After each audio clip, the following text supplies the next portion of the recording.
Shalom dan selamat malam jemaat yang terkasih dalam Tuhan Yesus Kristus. Salam dalam kasih Kristus untuk kita semuanya. Bersyukur untuk pemeliharaan dan penyertaan Tuhan bagi kita hingga hari ini. Walaupun ada begitu banyak tantangan hidup yang kita hadapi, namun tangan kasih Tuhan tidak pernah meninggalkan kita. Amin. Kita bersyukur. Mari pada saat ini kita siapkan hati dan pikiran kita untuk datang memuji, memuliakan dan mengagungkan nama Tuhan. Karena pujian yang kita naikkan biarlah itu satu pujian yang keluar dari luapan syukur kita kepada Tuhan. Dan kiranya apa yang kita pujikan itu sungguh boleh memperkenankan hati Tuhan. Dan kiranya doa-doa yang kita hantarkan juga boleh seturut dengan kehendak-Nya. Mari kita naikkan pujian kita. Kagum dan hormat kita hanya pada Tuhan Yesus. Kau sungguh indah tiada taranya, sungguh mengagumkan, sungguh wajar tuh dimengerti, lebih dari semua yang ada. Hikmat-Mu tiada terselami, kasih-Mu dalam tak terduga. Kau sungguh indah tiada taranya, mulia dan berkuasa. Ku kagum akan Engkau, ku kagum hormat akan Engkau, ku kagum hormat akan Engkau. Kau Allah yang layak dipuji, ku kagum akan Engkau. Kau sungguh indah tiada taranya, Kau sungguh indah tiada taranya, sungguh menakjubkan, sungguh ajaib untuk dimengerti, lebih dari semua yang ada. Hikmat-Mu tiada terselami, kasih-Mu dalam tak terduga. Kau sungguh indah tiada taranya, mulia dan berkuasa. Sungguh ku kagum hormat, ku kagum hormat akan Engkau, ku kagum hormat akan Engkau. Kau Allah yang layak dipuji, ku kagum akan Engkau, ku kagum hormat akan Engkau. Sungguh ku kagum dan hormat akan Engkau ya Tuhan, akan Engkau.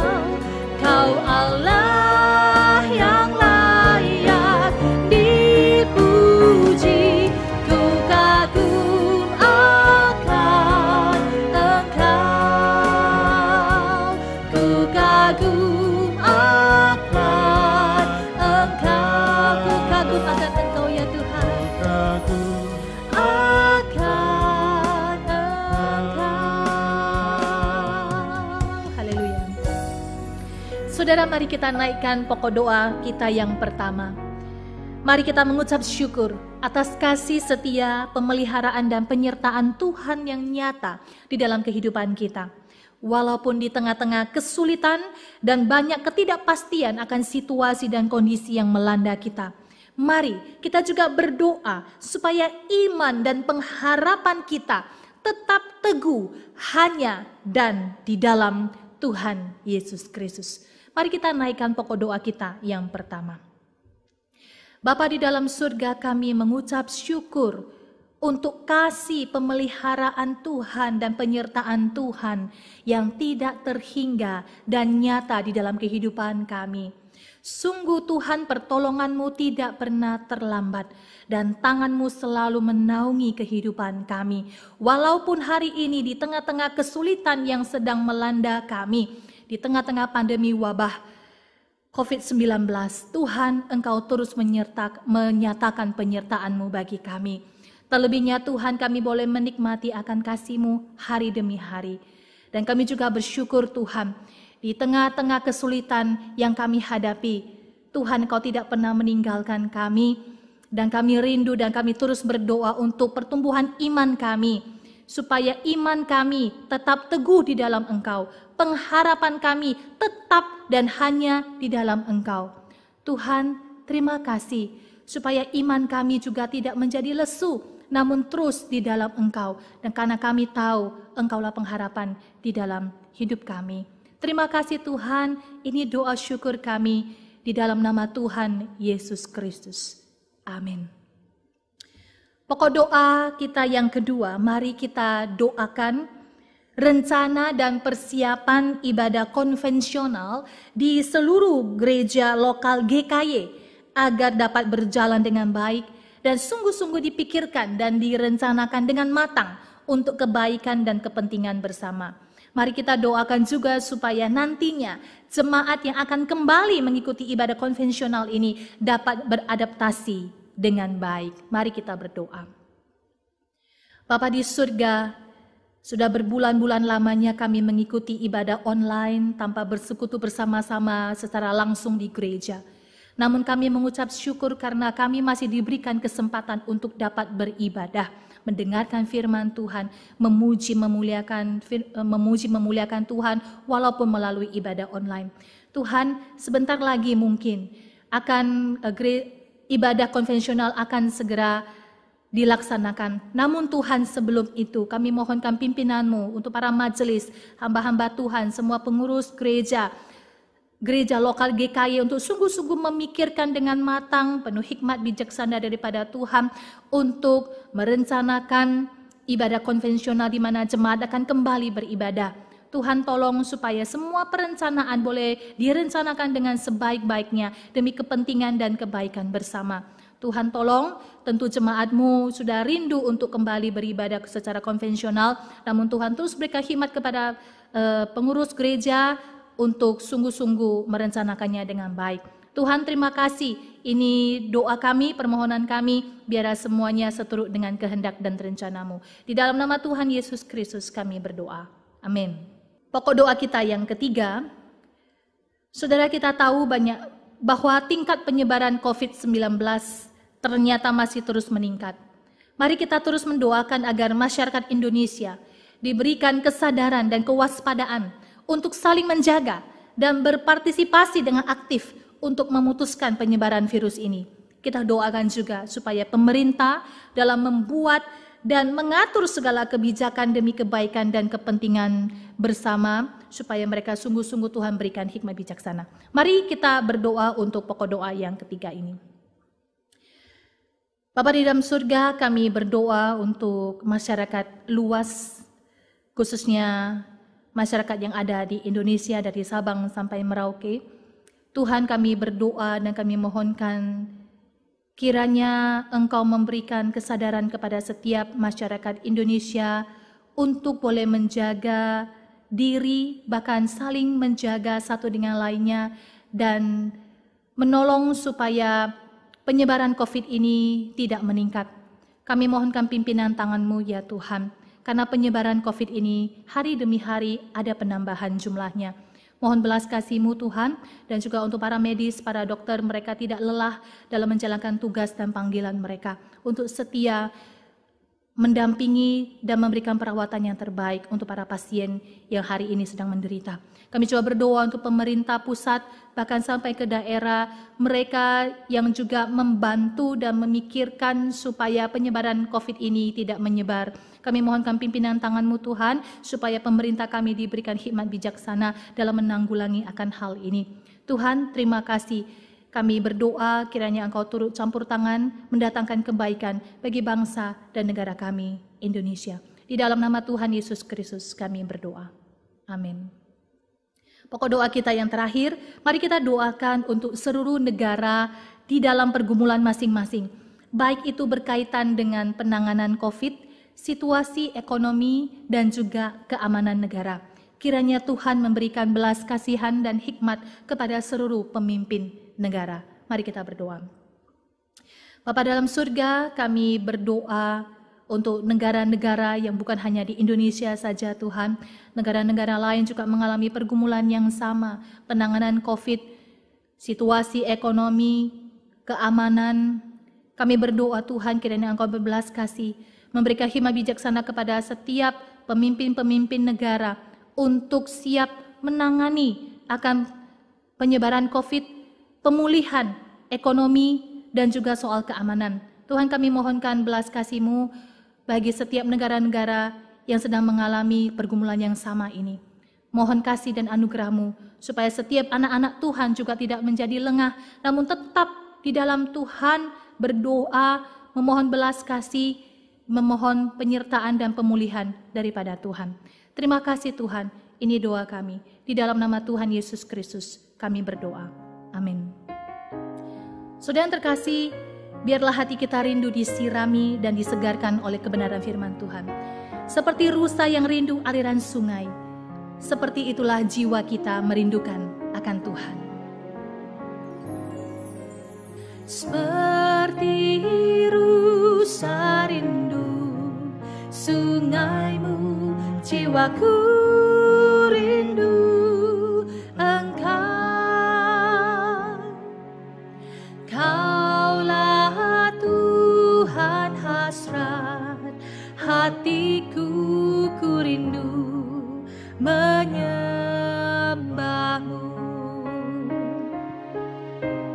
Engkau kekuatan dan perisaiku, kepadamu rohku berserah.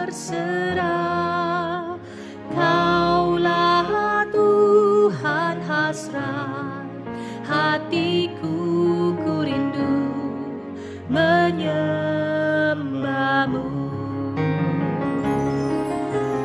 Engkau kekuatan dan perisaiku, kepadamu rohku berserah. Kaulah Tuhan hasrat hatiku, ku rindu menyembah-Mu. Seperti rusa yang merindukan aliran sungai, seperti rusa rindu sungai-Mu, jiwaku rindu Engkau.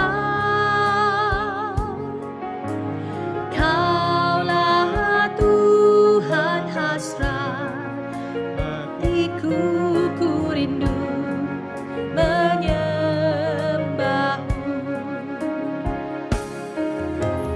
Engkau kekuatan dan perisaiku, kepadamu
Firman Tuhan akan disampaikan oleh Pendeta Bambang.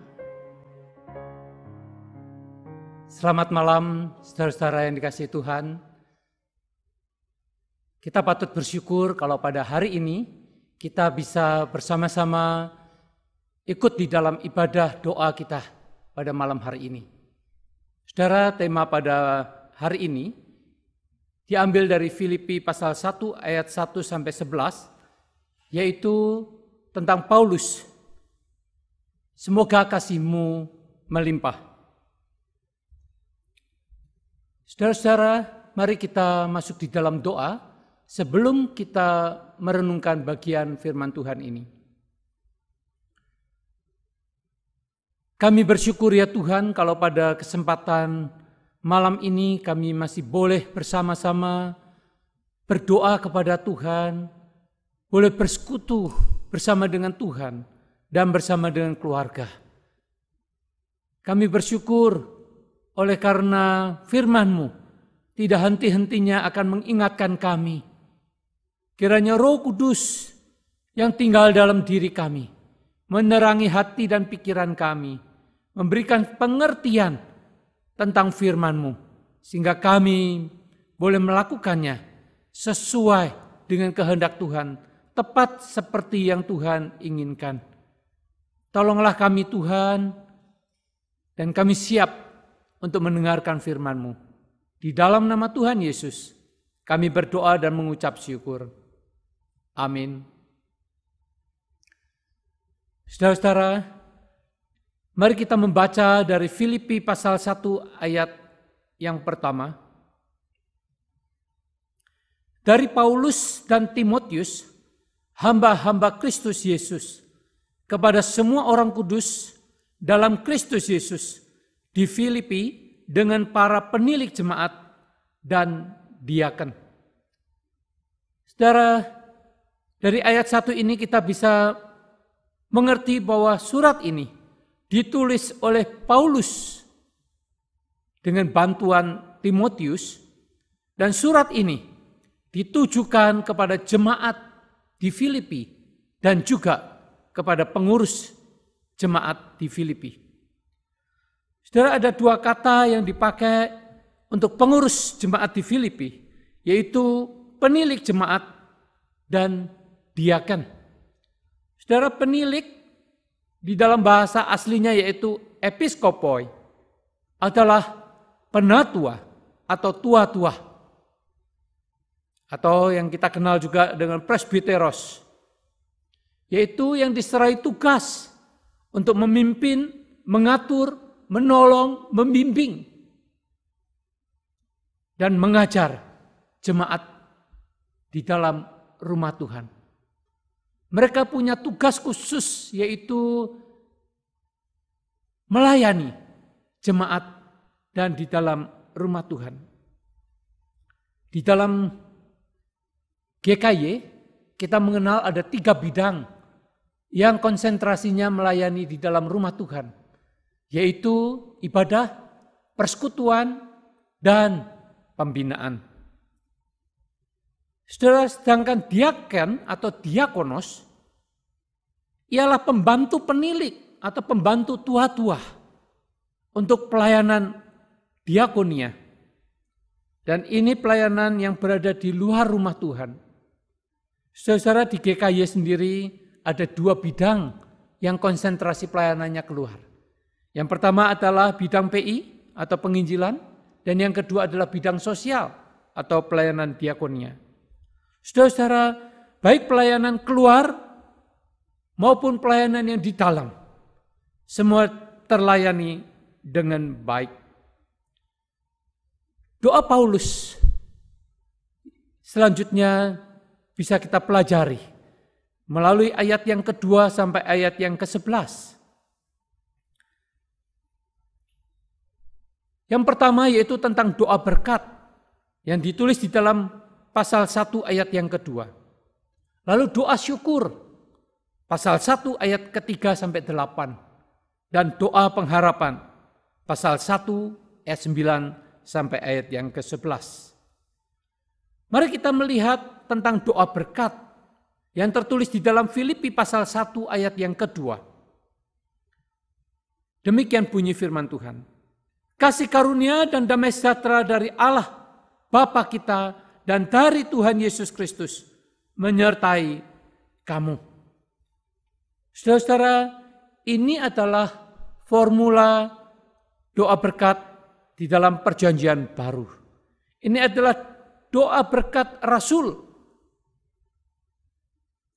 Dan damai sejahtera itu adalah hasil dari kasih karunia keselamatan di dalam Yesus Kristus. Di dalam perjanjian lama ada doa berkat imam yang ditulis di dalam Bilangan 6 ayat 23 sampai 26. Saudara-saudara, esensi dari doa berkat kerasulan dan doa berkat keimaman esensinya sama, yaitu anugerah dan pengampunan dari Allah. Saudara-saudara, tentang doa syukur, kita akan membaca di dalam ayat yang keempat dan ayat yang kelima. Dan setiap kali aku berdoa untuk kamu semua, aku selalu berdoa dengan sukacita. Aku mengucap syukur kepada Allahku karena persekutuanmu dalam berita Injil, mulai dari hari pertama sampai sekarang ini. Saudara-saudara, Rasul Paulus bersyukur oleh karena berita Injil yang dia lakukan pada waktu pertama kali datang ke kota Filipi di wilayah Makedonia. Bagaimana dengan begitu susah payah, tidak banyak orang yang mendengar Injil. Bahkan hanya Lydia yang bertobat. Tetapi saudara, sehari ini, pada saat itu, bagaimana jemaat Filipi bertumbuh berkembang. Itulah yang disyukuri oleh Rasul Paulus. Bahkan sampai pada waktu surat itu ditulis oleh Rasul Paulus, berita Injil itu tetap hidup. Bukan hanya untuk mereka saja, tetapi juga diberitakan kepada yang lain. Saudara-saudara, inilah yang membuat Rasul Paulus bersyukur kepada Tuhan. Oleh karena berita Injil itu tetap hidup di tengah-tengah jemaat Filipi. Saudara-saudara, bagian ketiga yang kita akan renungkan yaitu tentang doa pengharapan. Kita akan membaca doa Paulus ini. Mulai ayat 9 sampai ayat yang ke-11. Demikian bunyi firman Tuhan. Dan inilah doaku, semoga kasih-Mu makin melimpah dalam pengetahuan yang benar dan dalam segala macam pengertian. Sehingga kamu dapat memilih atau membedakan apa yang baik, supaya kamu suci atau murni dan tak bercacat menjelang hari Kristus. Penuh dengan buah kebenaran yang dikerjakan oleh Yesus Kristus untuk memuliakan dan memuji Allah.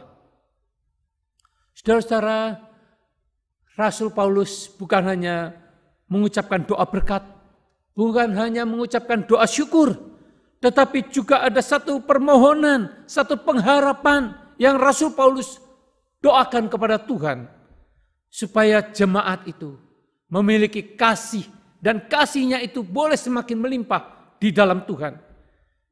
Kasih yang melimpah dengan penuh, yaitu dengan penuh buah kebenaran. Saudara-saudara, mari kita membaca juga dari 1 Yohanes pasal 3 ayat yang ke-18. Anak-anakku, marilah kita mengasihi, bukan dengan perkataan atau dengan lidah, tetapi dengan perbuatan dan dalam kebenaran. Saudara-saudara, kasih yang melimpah itu diwujudkan di dalam perbuatan. Bukan hanya sekedar perkataan, tapi perbuatan, dan perbuatan itu di dalam kebenaran. Saudara-saudara, melimpah dengan perbuatan yang seperti apa, saudara-saudara? Seperti kasih Kristus kepada kita. Seperti kasih Allah bukan hanya berfirman kepada bangsa Israel menjanjikan tentang Mesias, tetapi bagaimana kasih Allah itu diwujudkan dengan mengutus anaknya yang tunggal datang ke dalam dunia, mati di atas kayu salib untuk mengampuni dosa manusia. Saudara-saudara, kasih Allah yang melimpah dengan perbuatan inilah yang kita mau belajar. Kasih kita seharusnya makin melimpah. Sama seperti kasih Allah yang melimpah dengan pengorbanan. Saudara-saudara, biarlah kasih Kristus ini kita pelajari, kita terapkan dalam kehidupan kita. Banyak orang membutuhkan kasih Tuhan. Banyak orang perlu disentuh oleh kasih Tuhan. Itulah sebabnya berita Injil yang disampaikan kepada jemaat di Filipi tidak berhenti. Oleh karena kasih Allah itu harus disalurkan semakin melimpah melalui perbuatan, yaitu memberitakan Injil kepada mereka. Supaya mereka juga mengalami pengampunan dari Tuhan. Saudara-saudara, kasih Allah makin melimpah di dalam kebenaran. Saudara, tanpa firman Tuhan, kita tidak mungkin bisa berbuah. Tanpa Kristus, bahkan kita dikatakan tidak dapat berbuat apa-apa. Kalau saudara membaca di dalam Yohanes pasal 15 ayat yang kelima, maka di situ jelas sekali bahwa tindakan kasih yang kita lakukan supaya berbuah banyak itu harus berdasarkan firman. Firman yang kita pelajari sehingga membawa kita di dalam satu pengertian, satu pemahaman yang benar. Sebab tanpa pengetahuan, tanpa pengertian, dan tanpa pemahaman yang benar, maka kasih kita adalah kasih yang membabi buta. Kasih yang mungkin justru mencelakakan. Seolah-olah kasih, tapi justru mencelakakan diri kita dan orang lain. Saudara-saudara, itulah sebabnya pemahaman tentang firman Tuhan itu menjadi begitu penting. Saudara, di dalam kehidupan para remaja dikenal dengan cinta monyet. Saudara, cinta monyet ini sebetulnya satu hal yang dipahami. Bahwa cinta ini tanpa pengertian, tanpa pemahaman yang benar. Hanya cinta karena emosi sesaat. Saudara-saudara, cinta monyet dan cinta manusia ini dua hal yang sangat berbeda. Cinta manusia seharusnya adalah di dalam pengetahuan yang benar, di dalam pengertian, di dalam pemahaman kepada Tuhan. Dan itu dimungkinkan oleh karena kita belajar firman. Itulah sebabnya saudara, biarlah kasih kita melimpah di dalam kebenaran firman Tuhan. Di dalam kebenaran Kristus. Saudara-saudara, kasih yang melimpah juga harus di dalam kekudusan. Di sini dikatakan supaya kamu suci atau murni. Saudara-saudara, hidup kita boleh semakin dibersihkan oleh firman Tuhan. Yohanes 15 ayat yang kedua, Tuhan Yesus berkata, pokok anggur itu akan menghasilkan ranting-ranting yang berbuah banyak, jikalau ranting-ranting itu dibersihkan. Tetapi tanpa dibersihkan, tanpa dikuduskan, tanpa dimurnikan, maka kita tidak mungkin melimpah di dalam kasih. Kita tidak mungkin berbuah banyak. Melimpah itu berarti berbuah banyak. Saudara-saudara, biarlah hati kita dimurnikan dengan memiliki hati nurani yang murni di hadapan Allah dan manusia. Saudara-saudara, marilah kita boleh memiliki hati yang jujur, yang tulus, yang lurus. Dan semua itu hanya mungkin dikerjakan oleh Kristus bagi kita melalui firman-Nya. Biarlah firman Tuhan yang kita belajar dari Kristus senantiasa boleh mengikis, memurnikan hati kita, supaya tidak ada dosa yang tetap tinggal di dalam diri kita. Saudara-saudara, dengan satu tujuan, supaya kasih itu boleh semakin melimpah di dalam kebenaran. Saudara-saudara, kita tahu bahwa di dalam jemaat Filipi ada pergumulan, ada perselisihan, ada permusuhan. Dan mereka sulit di dalam hal saling mengampuni. Itulah sebabnya sebetulnya kasih yang melimpah di dalam bagian ini pun tidak bisa dilepaskan dari konteks seluruhan surat Filipi. Yaitu supaya kasih melimpah di dalam pengampunan. Kasih yang melimpah di dalam kebenaran itu adalah kasih yang melimpah di dalam pengampunan. Nasihat ini juga diberikan kepada Oidia dan Sintike yang sedang berselisih. Bagaimana Kristus menjadi teladan yang ditulis di dalam Filipi pasal 2 ayat 5 sampai ayat yang ke-8. Bagaimana Kristus adalah Allah itu. Dia turun ke dalam dunia. Dia menjadi sama dengan manusia, mengambil rupa seorang hamba. Ini adalah berarti dia merendahkan diri, bukan hanya merendahkan hati, tapi dia merendahkan diri. Itulah sebabnya saudara-saudara, pengampunan tidak mungkin terjadi tanpa kita merendahkan diri kepada Tuhan dan kepada sesama kita. Saudara, bagaimana Kristus merendahkan diri dan rela taat sampai mati. Dan bahkan mati di atas kayu salib. Saudara-saudara, kasih yang rela merendahkan diri seperti Kristus itu adalah satu kasih yang rela berkorban. Saudara-saudara, tanpa pengorbanan tidak mungkin terjadi pemulihan hubungan. Tidak mungkin terjadi pengampunan. Itulah sebabnya saudara-saudara, untuk mengampuni berarti harus di dalam kekudusan dan untuk kekudusan. Saudara, biarlah hidup kita boleh semakin suci, semakin murni. Oleh karena kita terbuka kepada Tuhan. Terbuka kepada saudara-saudara yang lain untuk saling mengampuni. Saudara-saudara, mungkin di dalam keluarga, mungkin di dalam jemaat, mungkin di dalam kehidupan bermasyarakat, kita ada saling gesekan. Khususnya di dalam masa-masa pandemi ini. KDRT cukup banyak. Mari saudara, supaya kita bisa saling mengampuni. Kasih kita harus melimpah untuk kita saling mengampuni satu terhadap yang lain. Tanpa itu saudara, kita tidak bisa memiliki kasih yang cukup dan bahkan melimpah. Saudara-saudara, di dalam bagian ayat yang terakhir dikatakan penuh dengan buah kebenaran untuk memuliakan dan memuji Allah. Saudara, ini berkaitan sebetulnya dengan makin kita beribadah kepada Tuhan. Kasih yang melimpah itu diwujudkan, dinyatakan ketika kita semakin beribadah kepada Tuhan. Pujian kita juga boleh memuliakan Tuhan, meninggikan Dia. Itulah ibadah kita kepada Dia.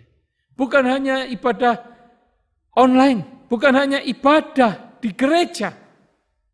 Kalau nanti ada ibadah secara hibrid, yaitu secara fisik tetapi juga secara online, dilakukan bersama-sama. Mari, saudara, kita makin beribadah kepada Tuhan. Inilah kesempatan bagi kita beribadah kepada Tuhan. Sebelum pandemi ini terjadi, saudara, saya pernah bertanya kepada seorang anak sekolah minggu. Dan dijawab, yaitu dia ibadah online. Dan dijawab, papa mamanya juga ibadah online. Padahal belum terjadi pandemi, saudara. Itu jauh pada masa itu. Tapi saya berpikir, alangkah indahnya kalau kita bisa beribadah secara fisik. Tapi saudara-saudara, setelah terjadi pandemi ini, saya boleh semakin mengerti bahwa ibadah bisa di mana saja. Bahkan bukan hanya di dalam wujud pujian, penyembahan, doa, firman, tetapi pada waktu kita melakukan segala sesuatu untuk kemuliaan Tuhan, sesungguhnya kita sedang beribadah kepada Tuhan. Itulah sebabnya ketika kita mentaati firman Tuhan, sekecil apapun, itu ibadah kita kepada Dia. Itulah yang wujud kasih kita yang semakin melimpah, mengalir kepada banyak orang di seluruh aspek kehidupan kita. Kita boleh memuji dan memuliakan Dia. Saudara, saya teringat ada satu peristiwa sebagai kisah penutup. Bagaimana ketika terjadi kebakaran di satu rumah, di sebuah ruko, saudara. Kemudian di sana ada keluarga, ada orang tua, ada anak-anak yang masih kecil. Dan ketika ditemukan mereka sudah meninggal. Tetapi saudara, apa yang terjadi? Apa yang disaksikan? Yaitu ketika kedua orang tua itu ternyata melindungi akan anak-anaknya. Mereka hangus terbakar, tetapi anak-anak itu ada di dalam lingkupan dari orang tuanya. Saudara, itulah kasih yang berkorban. Kasih yang rela berkorban. Sekalipun harus mati. Tetapi saudara-saudara, ini adalah satu gambaran betapa Tuhan begitu mengasihi kita.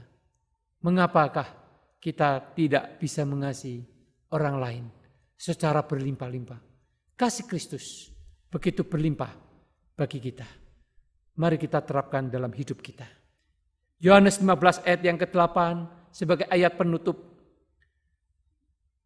Dalam hal inilah Bapa-Ku dipermuliakan, yaitu jika kamu berbuah banyak, dan dengan demikian kamu adalah murid-muridku. Saudara-saudara, mari di dalam akhir ibadah ini kita merenungkan kasih Kristus yang sudah mengampuni kita dengan berlimpah-limpah. Mari kita menerapkan kasih yang berlimpah kepada banyak orang. Tuhan Yesus, terima kasih untuk firman-Mu. Biarlah kami boleh belajar akan kebenaran firman dan menerapkannya dalam hidup kita. Tuhan, ajar kami Tuhan untuk senantiasa mengasihi Tuhan, mengasihi sesama kami dengan kebenaran dan di dalam kebenaran, di dalam kekudusan kami mengasihi dan bahkan dengan berlimpah-limpah. Ajar kami Tuhan, seperti kerinduan Paulus kepada jemaat di Filipi, supaya kasihnya makin melimpah. Demikian juga dengan kasih kami. Terpujilah Engkau Tuhan. Di dalam nama Tuhan Yesus, kami berdoa dan mengucap syukur. Amin. Demikianlah kebaktian doa malam kita pada hari ini. Tuhan Yesus memberkati.